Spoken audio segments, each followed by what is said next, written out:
ఇంకో పక్క కార్మిక సంక్షేమ పథకాలకి మళ్లీ జీవం పోశాం. అందుకే ఈరోజు కొన్ని సంక్షేమ కార్యక్రమాలు కూడా తీసుకొచ్చాం. నిర్మాణ రంగంలో ఉన్న కార్మికుడు పెళ్లి చేసుకుంటే 20,000 రూపాయలు పెళ్లి ఖర్చుకి ఇస్తాం. నిర్మాణ రంగంలో ఉండే కార్మికుడు కుమార్తెకు కూడా ఇది వర్తిస్తుంది.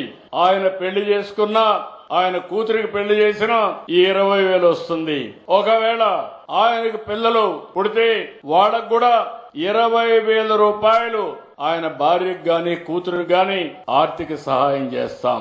ఎవరైనా నేచురల్ గా చనిపోతే అలాంటి వారికి 60,000 రూపాయలు ఇస్తాం. ఫ్యూనరల్ ఖర్చు కోసం 20,000 ఇస్తామని చెప్పి కూడా నేను మీకు తెలియజేస్తున్నా. కార్మికులు ప్రవేశపెట్టిన మొత్తం 4 కార్మిక కోడ్స్ ని అమలు చేసుకుంటూ ముందుకు పోతున్నాం. ఇంకొక పక్కన మీరు అచ్యుతాపురం, గుంటూరు, కర్నూలులో, శ్రీ సిటీ, తిరుపతిలో ఈఎస్ఐ ఆసుపత్రులు తీసుకొస్తాం.